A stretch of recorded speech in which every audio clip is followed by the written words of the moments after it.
So I think that would be a great way to start, to have you kind of like introduce yourself Okay. with. Yeah. Uh, so my name is Jim Rajan. I live in Spain. I've been living in Spain for 10 years. It's very difficult to describe my work. I work with highly sensitive people. I have to call myself something so people know what I do. So I call myself a healer, a seer, and a teacher. But I don't heal people. I don't see anything anyone else can't see, and I don't teach. I help other people heal themselves. I remind them of what they can't see in themselves or what they're not looking at. And yeah, and I don't teach. I learn along with people. And I have a school called the Subtle Quality School, and I also have clients all around the world. And I love every minute of everything that I do in my life. And I think I'm really, really lucky to be able to say that because I don't think many people are able to say that. I also make music and I write. I wrote poetry and I write books. At the moment I'm writing two books at the same time, and I'm a father. That's the most important thing of all of the things that I should have said that first. I'm a father as well. Yeah. Beautiful. About like, I think it's a good way to end. You should say that last, because everything that you said sounds really impressive and really like, yeah, like would love to explore that. But saying at last, like, I'm a father and that's the most important thing. Like, well, that's, it recontextualizes everything else, and also what being a father is to you. That's Yeah. really amazing. I feel like you mentioned already some things that I would like to know more about, but it would take too long. So I think I'll stick to the plan, which is asking you about a couple of things. Um, and then hopefully outside of this interview, I will keep asking you about these things. Go Um, for it. well, that was a beautiful introduction. Thank you. Um, so I remember I was checking in your Instagram that you have also a couple of videos where you introduce yourself and you say who you are and what you do. And in the one about who you are, you talked about how this extreme sensitivity that you have was really difficult to navigate at first. So I was interested in what was the turning point, how that very difficult quality started to become something that you could use or use to your advantage of to grow or to heal, instead of having it Mm. hurt you and make you like withdraw and. Mm. I don't think there is just one particular moment. I think there are many. Got bored. I got bored of myself. I got bored of getting hurt. I got bored of life being against me or people being against me or society. I came to the conclusion that actually no one was against me and I was just making excuses and really it was just me being against myself. And I had big traumatic experiences like my daughter, she was very ill when she was a baby. And that made me question life and it made me question society.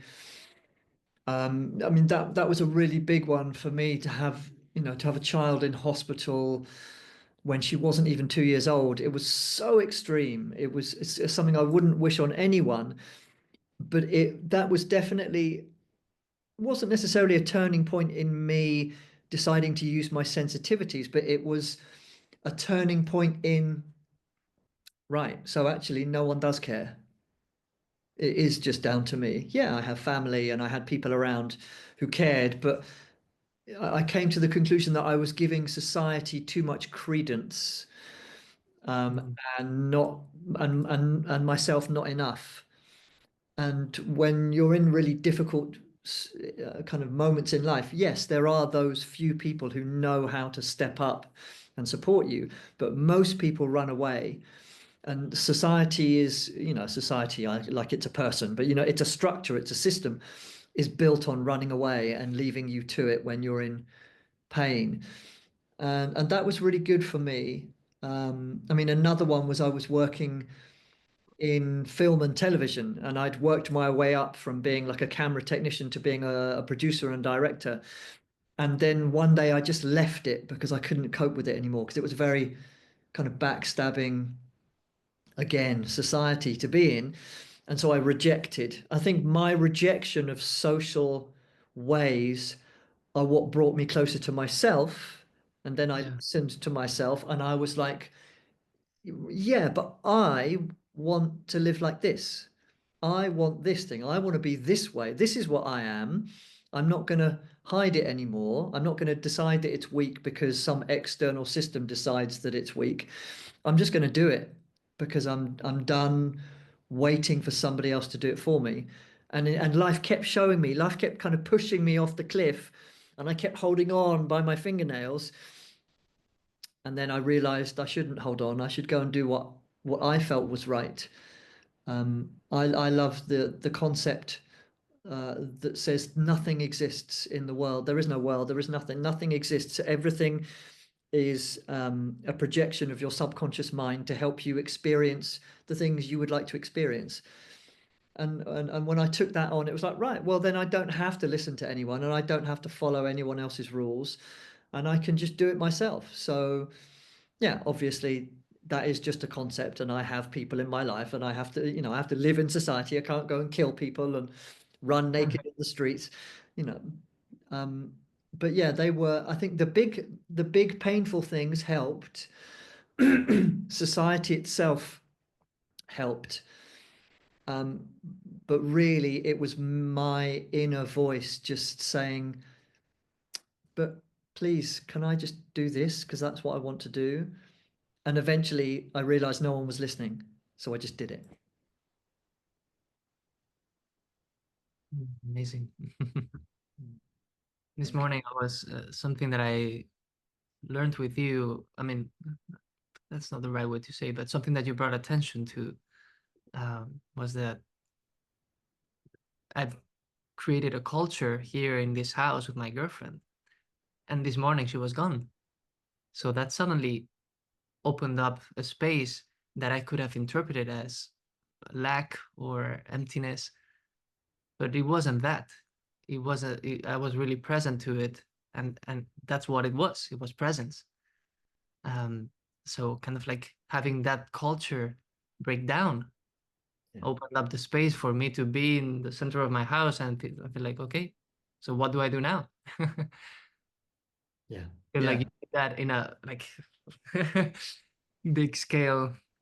It's that. I mean, I could give you 100 examples in my life right now. For example, I've just started a relationship with someone recently, but they live in another country, a bit like what's going on with you. And I kind of decided, no, that I'm not going to miss that person.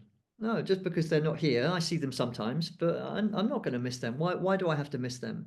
Why Mm. do I have to go down the cultural path of they're not here, therefore, how unfair is it that I don't get to be with them or have what I want?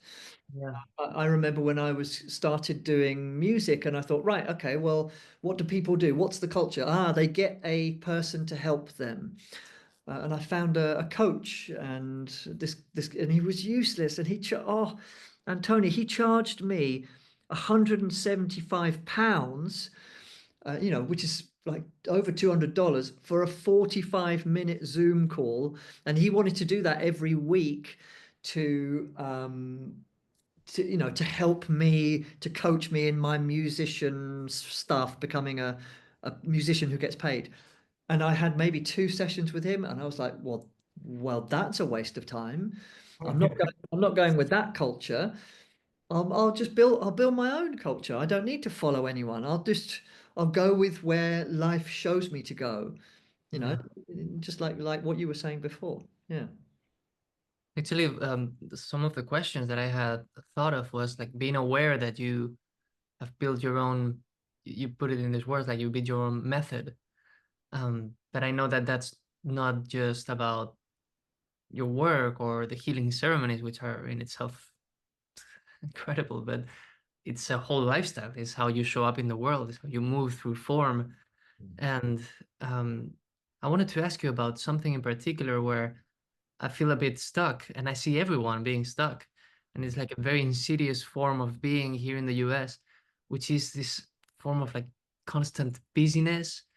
Uh, like you're always doing too much and always like you're never doing enough. Those two things, like kind of like paradoxically being always present, and and I'm immersed in it. So and but I know that this is not how I want to live, and I can see that it comes on one side, it has to do with the acceleration of the entire world, like how everything is supposed to go faster and faster, and information is becoming kind of like shorter and shorter, and we're just kind of like jumping from one thing to the next. So that gives that sense of acceleration. And the other one, which is more fundamental, is like we don't know what's important. So everything has the same value, and you just don't know how to prioritize.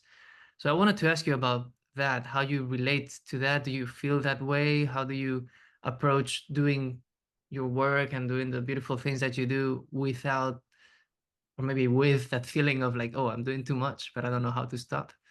Yeah. Um, so I lived in London from like the age of 17 to 32 or 3 or 4 or something, maybe a bit more. And like they say, London is like a party that you're never invited to.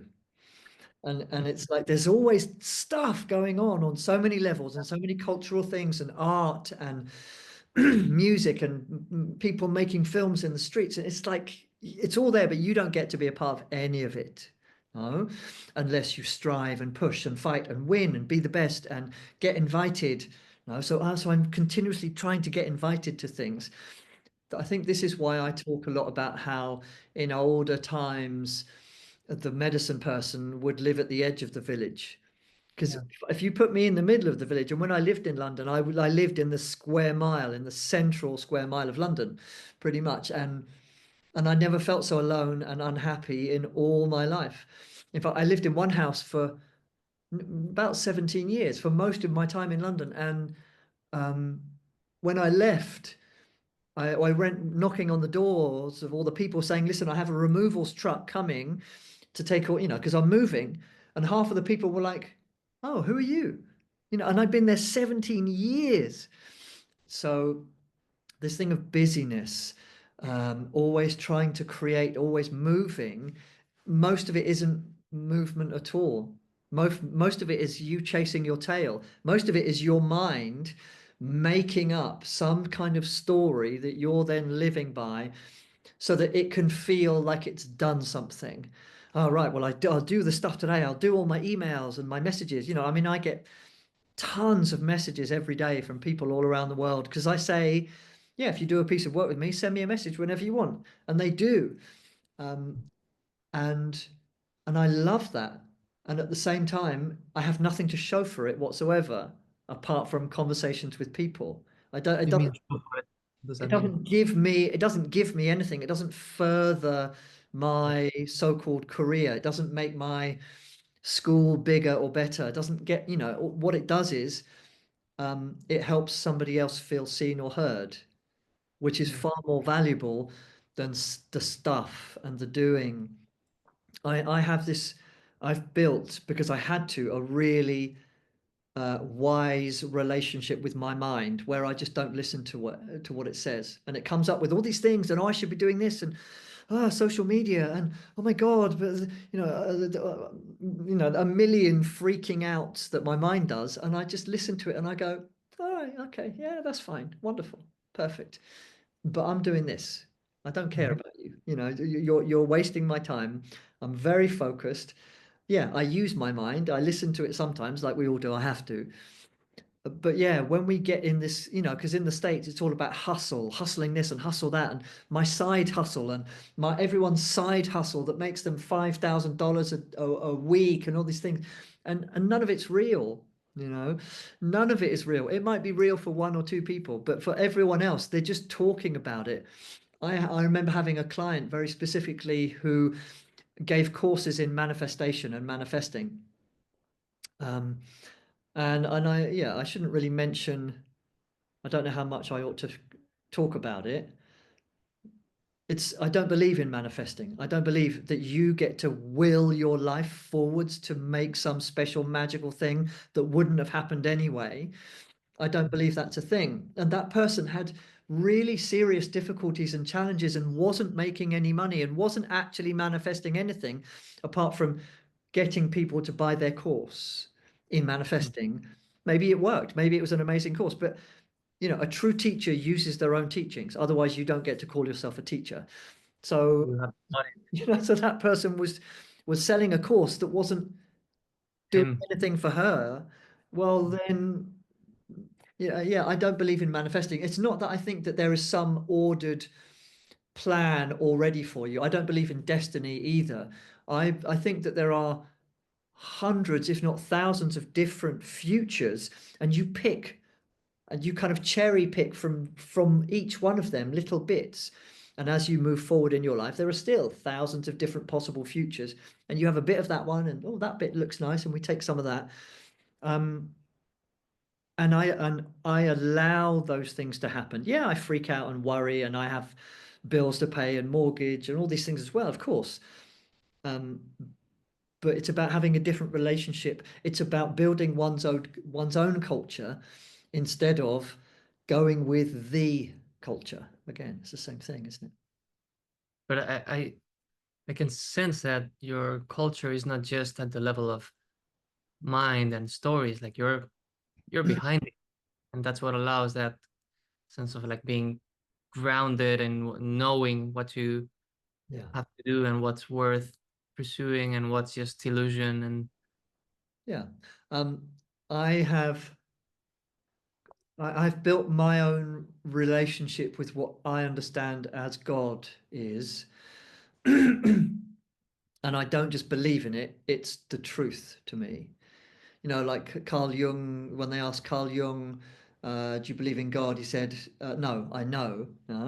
I like that. And I don't, I've built something that is so true to me that you can say anything to me and I don't care. It doesn't, yeah, everyone can have their religious beliefs and their understanding of life and all these things, but that doesn't have any reflection at all on this, on me, on Jim, because I've seen other people and I've seen the fact that no one has got a clue what they're doing, and everything is made up in this world.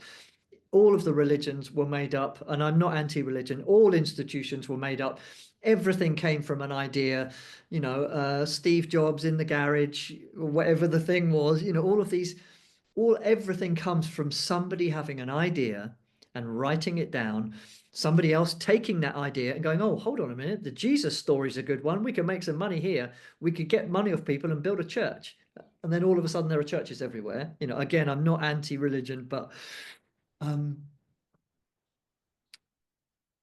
yeah, I didn't have a choice. I'm so intensely sensitive and different that couldn't be wrong in my life for very long. It was wrong for maybe 25 years until I got bored of it being wrong. And then I was just like, right, well, I get one chance, I get one life. No one gets to decide what it is.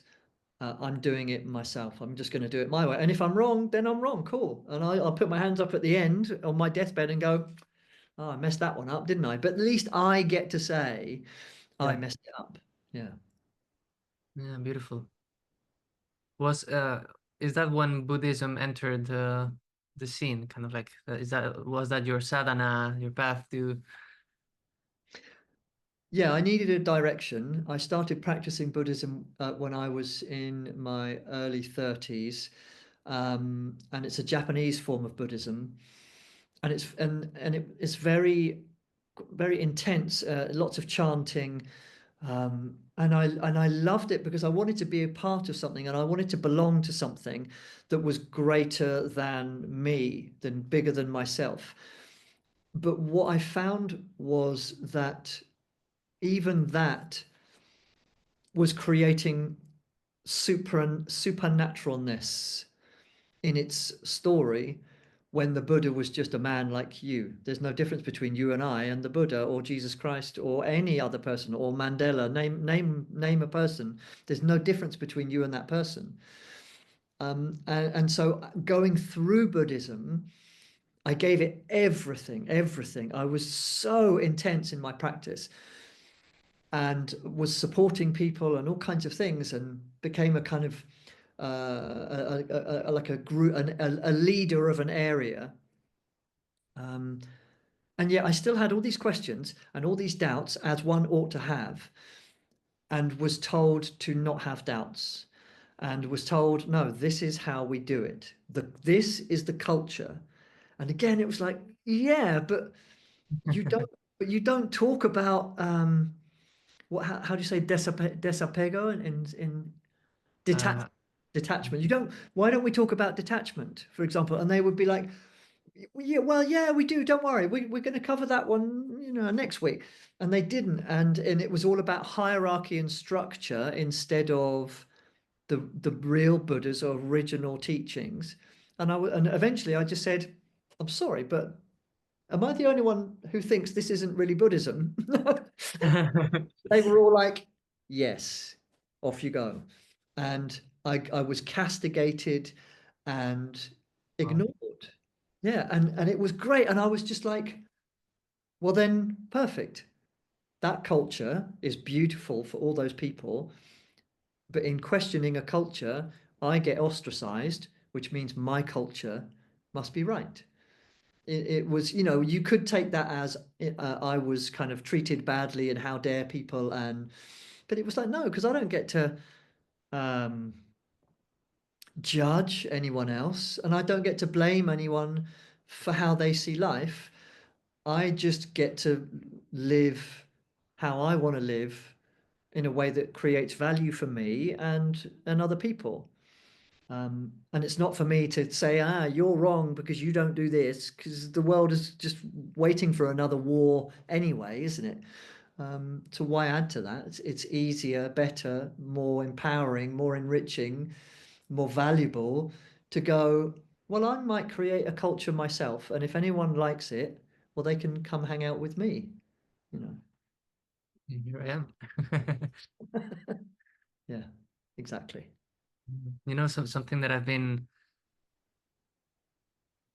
like realizing this last month is that the ego really is kind of like it's a self concept, but my understanding from this came from reading the Course in Miracles, where it says that as a creation of God, you are allowed to create all sorts of things except yourself. You are a creation of God. You cannot create your own self. Mm. And that's what the ego is usurping the power of God in creating yourself. So you are always then doubting who you are and always in terms of comparing with others. And so contemplating that, has been quite an opening to that which is true about me and that cannot be named.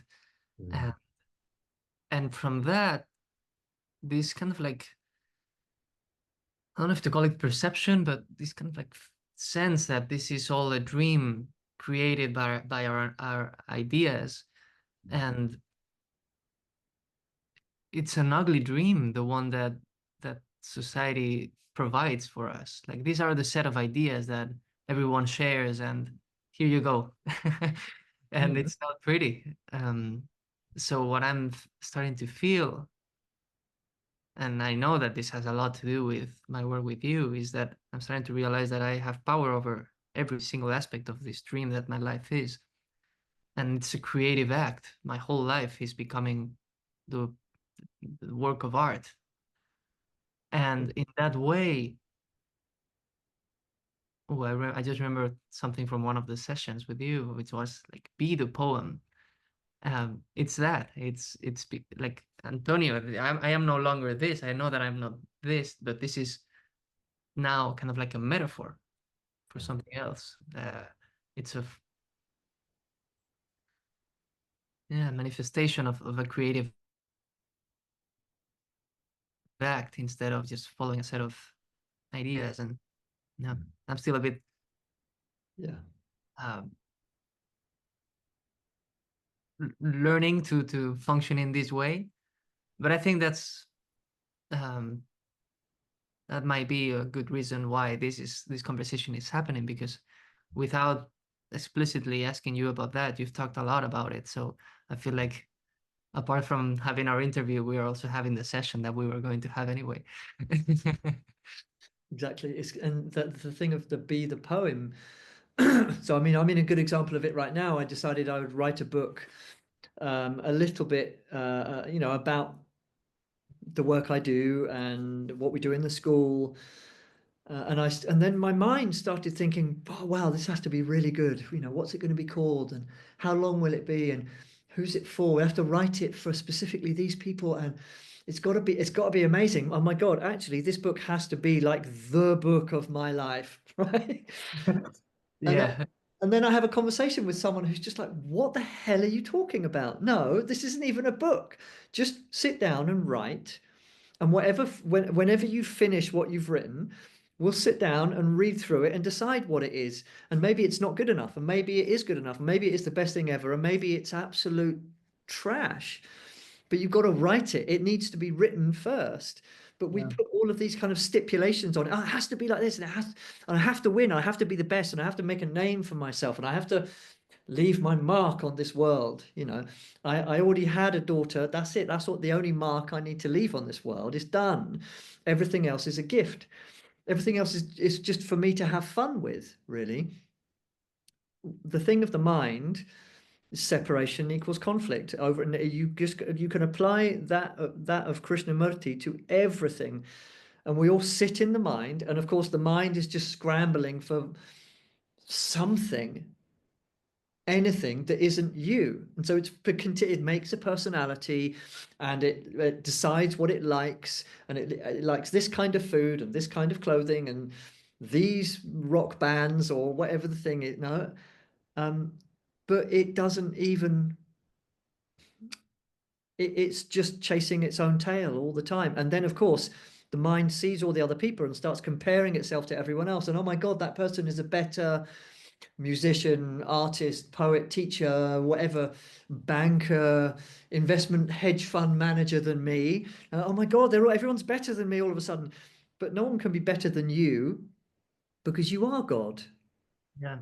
If you're created by God, the thing is that if God is omnipotent, God couldn't create something that wasn't itself or separate from itself anyway. It's impossible.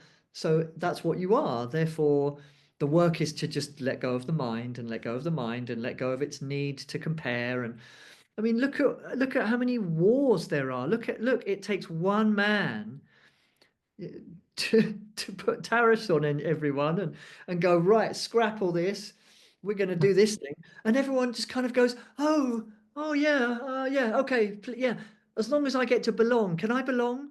Yeah, you can belong. Come on, let's go and do it. Let's go kill everyone. Let's go and ruin a country. And everyone's going, oh yeah, please let me belong. And finally all of the other people are going, oh, hold on a minute, I need to have some balls here. Let's stand up to this. This is not correct. And then China, Germany, all these countries are standing up, going, no, we're not having that. Then forget you. You go and ruin your own country. You're nothing to do with us. But it's all about war and winning and competing and competition and being the best when there's no such thing as the best. I know I've gone off on a tangent there, but when it comes back to you and I, for example, the less Jim there is influencing things, the more beautiful stuff gets made, basically. And if one person likes that beautiful thing, brilliant, marvelous. If one person comes to the meeting, perfect, because that's what was meant to happen.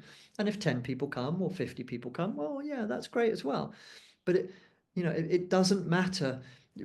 I have to keep going back to the really old books and teachings because only there is the truth. Like, it doesn't matter what happens. Forget the result. If you read all of the new age kind of books and spiritual teachers, it's all a rehash of the old stuff anyway. but they're all putting their little marketing thing on, and I'm the best spiritual teacher because dot dot dot.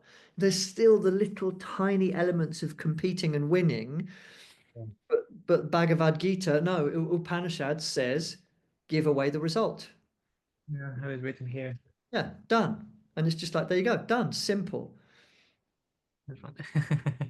Exactly.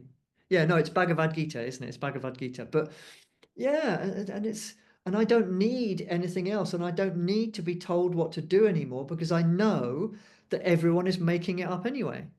So why would I listen to someone who's just making it up? Not in a kind of, you're an idiot, you're just making it up, but in a kind of, well, if everyone's making it up, maybe I get to make it up as well. Yeah, absolutely. That's beautiful.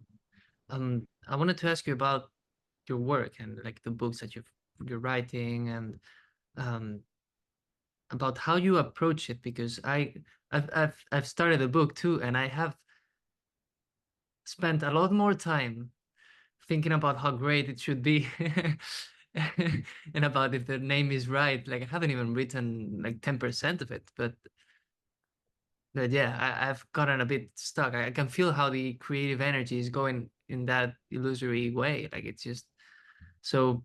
Do you have any like kind of like rituals or I don't know what Yeah. how you Uh, approach it? okay, Like, so I've got is two it books. discipline? Is it like I don't know? Yeah. I've got two things I'm doing at the moment. One is a book that's a novel about the father of Rumi, and I started writing it because I had a company that was interested in my work and they wanted to do something with me with virtual reality and they needed a character and Jim, go away and make something and come back and show us. And I went away, made something, came back and showed them, and the company had already collapsed. Um, my sister writes children's books and they're all about empowering girls and young women. And I asked her one day, well, I'm writing this novel. How do you write a novel? I've got no idea. How do you do it? And she says, well, I sit down for ages and I make the structure of what's going to happen what will happen at the beginning of any an ending of each chapter and how the structure is and where we will end, where we begin, what happens in the middle, all these kinds of things. And I even remember watching a video of one of the storyboard makers at Pixar saying, when they made the film Up, which is about this old man whose house with lots of balloons. No?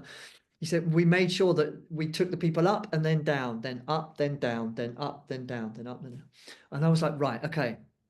And then I sit down in front of my computer and I'm like, well, I can't do any of that.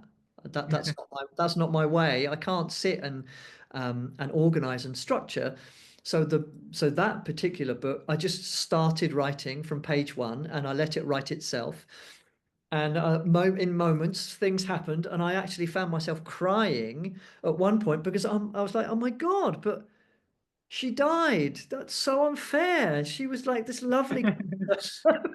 I'm sitting there crying, and my ex-partner's sitting there. She goes, "What are you crying about? What happened? Is your mum okay?" And I'm like, "No, she dies. Who?" And I said, "Well, this woman, this character in the story," and Oh, and the story just wrote itself. Yeah, now I've got to go back, read it again 1,000 times, like you have to do with a piece of music. Go back, fix it, change all the bits, take all the glitches out, make sure everything fits with everything else. And the other book that I'm writing, the one about the school, I had this feeling, because I've never written a book like that before, I had this feeling to buy really big pad of paper, like A2 paper. And I had this image of me sitting there, writing words and phrases, and then cutting them out and then sticking them wherever they wanted to be on these big pieces of paper. And so I did that for the structure of the maybe how the chapters might be in that book. And I thought, my God, this is just going to take forever. And got the big piece of paper, got a little piece of paper, spent a day just writing some things that came to me randomly, cut them out, stuck them on that big bit of paper, and then that was it. And then came to the first chapter. And again, I was like, well, I don't even know what's going to go in it. So I just spent a day not even trying at all, not thinking, how does this need to be? And what's the teaching that I want to share? Or no, instead, I literally just felt into some nice words and some nice kind of ideas that came to me that day, cut them out, got some glue, stuck them on the big piece of paper. There you go, chapter one. And I did that for every chapter and then went back to chapter one and looked at it properly. And initially I was like, well, that doesn't mean anything. That's just a mess. What have I done? I'm an idiot. I've just wasted like a month playing around like a child, thinking that some magical thing will happen if I randomly stick words on a piece of paper. But then I started really looking at it and it was perfect. And it helped me to understand not what I need to write, but how I need to feel. And I haven't started writing that yet because I've been in one of these big, oh no, but it has to be really good. And what's the title and all these things until somebody just kind of sat down with me and said, just shut up and write it. Um, George Bernard Shaw used to write 1,000 words every day. And he said, and most of it was utter rubbish, but he still sat down and wrote every day. And we have this idea that I'm going to write, everything will be beautiful. Um, Seth Godin says, show me your bad writing. No, because you don't have any. Yeah, some of it might need fixing or tweaking here and there. But but we worry about, oh my God, it has to be good. So yeah, with that second book, I was just like, well, let's just have some fun. I'm just going to play, and whatever happens, happens. Um, so I deliberately don't go with any particular kind of structure because they Yeah, don't work for me, basically. perfect. That's the best answer that you could give to me personally, like how to approach my work. It's the same thing. Yeah. Yeah, like with music, I'm not a trained musician. I don't know, I don't know kind of orthodox musical theory, but I know that I hear a chord that I've played that I've made up and I don't even know what it's called. I've got, what it's called. I'll put like three fingers somewhere until something, or four fingers until something, and I'm like, oh, that feels nice. Oh, well, that'll go in. I remember making an album with a friend of mine a long time ago, and we did it all electronically, and then we got musicians to come in and play the parts. And the bass player came in, and she was like, "Yeah, but this isn't music." And we were like, "Yeah, but it sounds really cool." That's so funny. She's like, "Yeah, but it doesn't belong to anything." And we were like, "Yeah, but we don't either." You know? Yeah. Oh, beautiful. Hmm. You mentioned a couple of times during the our modules, and I think with this we can start wrapping up. I don't want to keep you too long. And it's the idea of internal like, narratives. I remember one, for example, where that stayed with me. Like, what does that mean? Was that the idea of that we are healing 7 generations in the past and 7 in the future was a good thing to add to our narrative. So something that I started seeing was that the things that I did that were in opposition to a narrative within me that I identified with became impossible to really prolong in time. For example, I have this newsletter, Esferas, and I can feel that the first year of writing it was just adjusting my inner narrative so that it would become just an expression of what I am. And so I'm curious about something about your work that where you're extremely consistent, and it's Instagram, and but it's in a way like your course, your school. I mean, the books, the poems, all of that.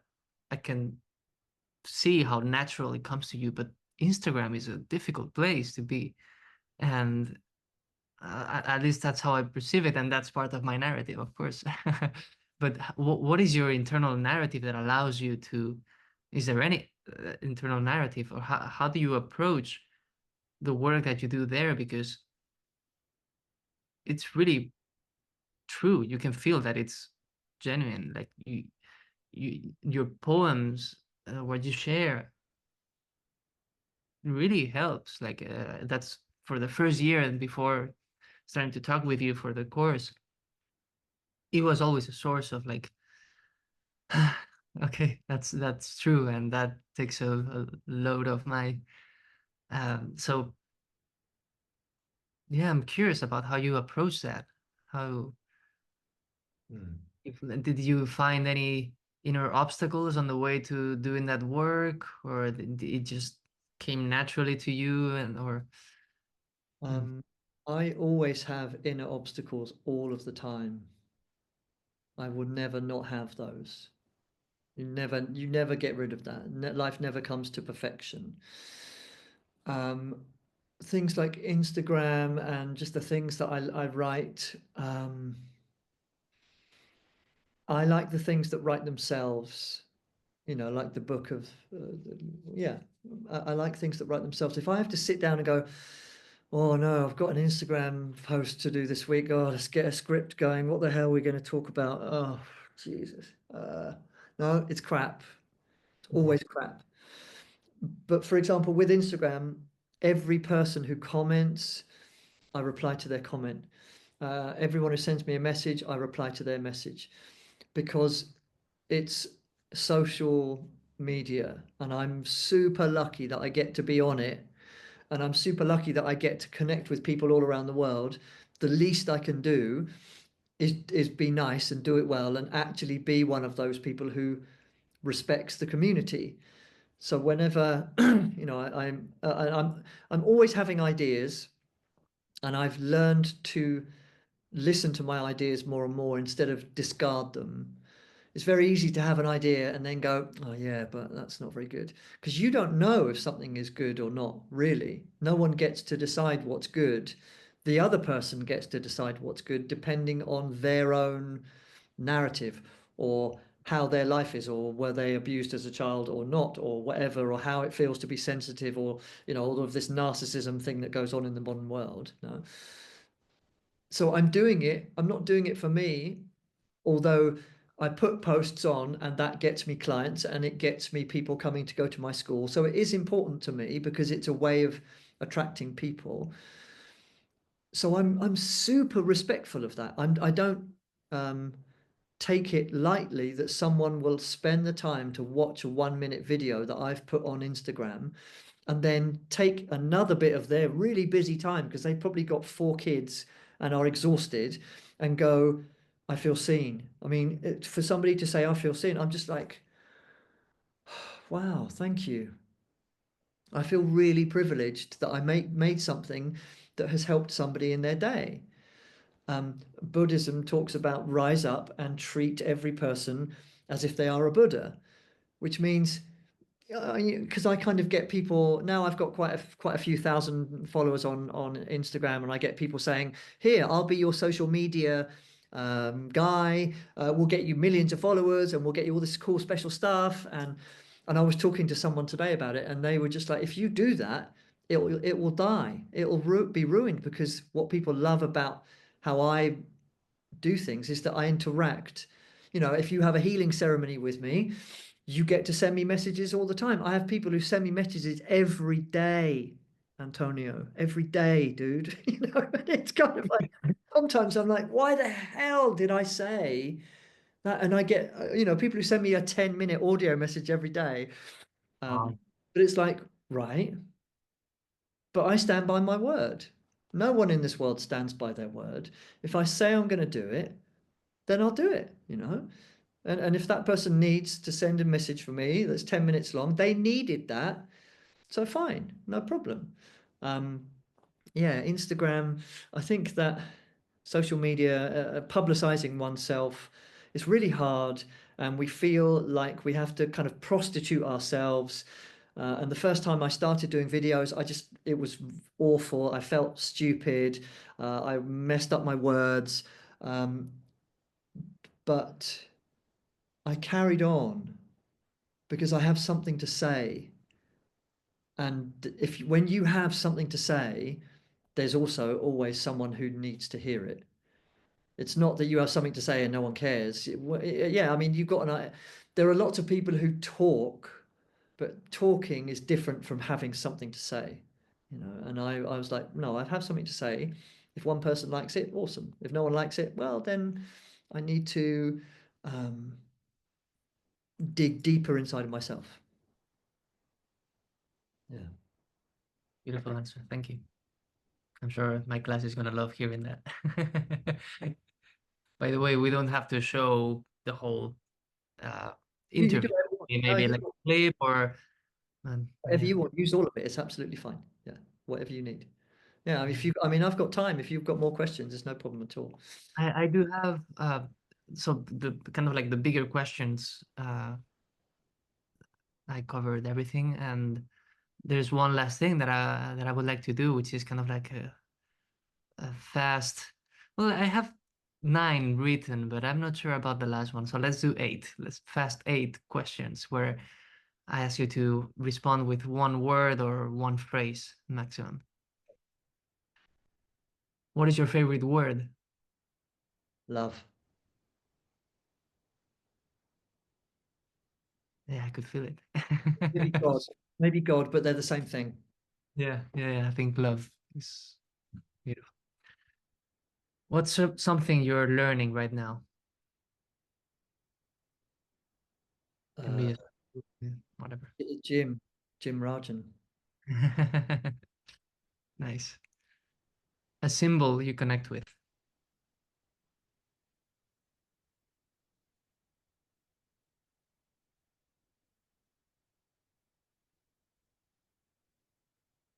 I don't have one. No. Perfect.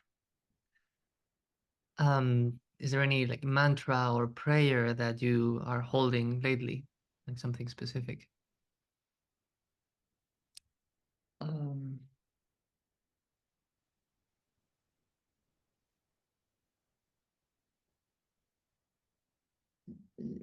I suppose I'm not going to give you the exact words because they're mine, but the being in love with having been given a life. Mm. Mm.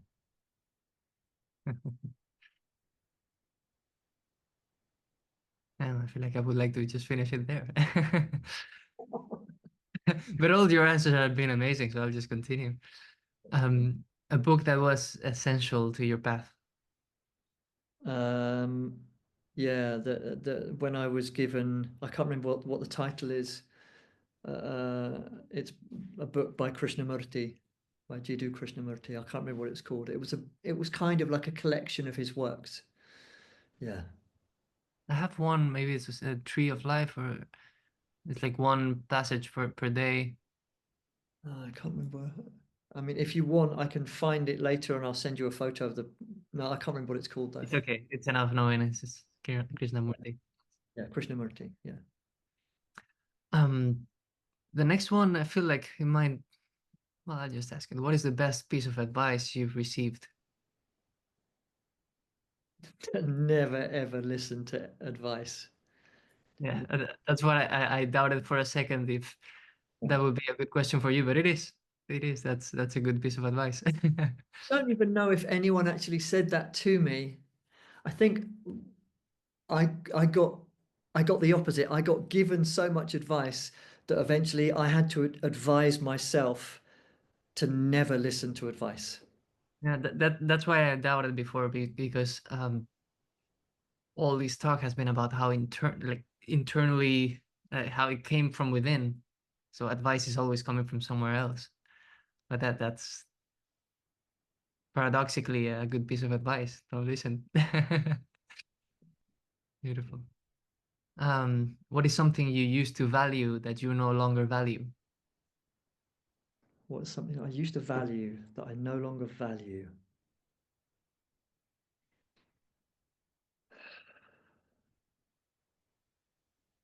There's millions of things. I mean, I'm continuously dying and rebirthing in life all the time on a daily basis. Um, I mean, everything's good.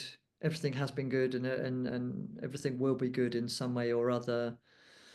I can't turn the value on and or off. It's not like a tap.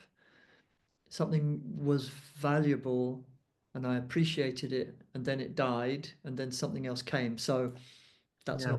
not that's not an answer. I know I can't answer that one. You said it when you said it's millions of things. millions of Just things. where you live, letting go of what you valued. Yeah. Yeah, because it doesn't mean it loses its value when I let go of it. It just means it wasn't there wasn't space for it anymore, basically. Yeah. And the last one, as a teacher, if there's something you could teach the entire world in just one sitting, kind of like a universal class where everyone is just gets it, what would it be? Um, yeah. Listen to yourself. Stop listening to teachers. There's too many teachers in the world. Most of them haven't got a clue what they're talking about. Not, and I don't mean that in a rude way at all. They're all just making it up. So why not? So make it up yourself. Listen to your own intuition, which is what all my work is about, which is what our school is about. Yeah, just listen to your heart. I know that's too cliche, isn't it? Listen to your heart. Listen to yourself. That's No, no, even better. Let's make it even smaller. Listen, but actually listen. Don't pretend to listen. Don't think you're listening. Don't listen to what you think you're listening to, or don't listen to what you want to listen to. Actually listen. Yeah, like Buddhism says, um, Buddhism is all about seeing the true nature of reality. So listen to that, not all the things you think you're supposed to listen to, basically. Yeah. is that uh,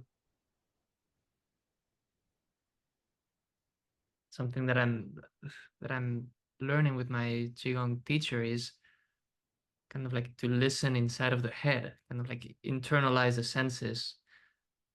Would that be it? Like, is there a specific way of doing it, or just sitting in meditation, or Yeah. Or I mean, for example, well, you know where I live, in the kind of in the north of Madrid. I'll be driving and an eagle will fly, like swoop over my car, or a stork, or something, or I'll see like an animal, or I'll see the shape of a cloud, or trees will be doing something, and I'll be like, ah, right, okay, I get it. And I won't really know what I get, and I won't really understand it, but I'm receptive to life showing me signs all the time. Like for example, I was making music and I was like, right, I'm going to make an album. So I made an album and I didn't know what to do with it. I put it on SoundCloud and I thought, right, well, I put it on SoundCloud, then maybe I can kind of someone will hear it and I'll get concerts or something, all these things that you imagine as an artist. And all I got was a person from the meditation app Insight Timer say, "Oh, we really like your music. Can we put it on our app?" And I was like, "Oh, okay, yeah, cool."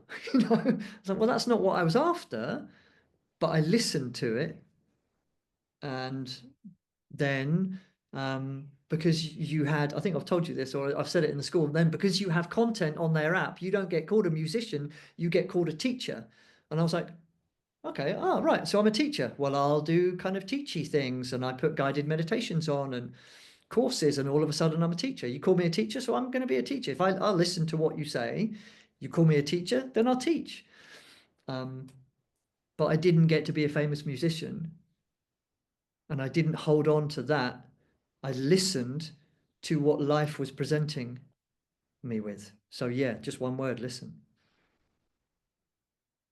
beautiful?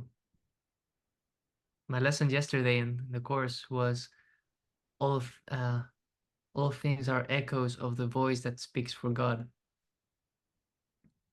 Hmm. Yeah, exactly. But all things, not just the things that you want to be Yeah, that, including the angry, annoying, difficult people and the war and the pestilence and the famine and all, yeah, all of that as well, isn't it? Yeah. Yeah. beautiful thought to end, to wrap up. Mm. Thank you so Perfect. much, Tim. It's been an honor to be able to spend some time asking like direct questions, because the work that we've been doing is kind of like beyond the mind. It's not from curiosity at all. It's just like showing up and listening. But this was a special way to connect with you. Thank you so much. And I know Um, that you're tired, so I really appreciate the extra energy that you had to spend today. oh, but it gives me energy to talk about these things because they need, there are other sides of life that people don't see, and they need to see them. So yeah, it gives me energy. So thank you. My absolute pleasure. Beautiful. Cool. Thank you so much.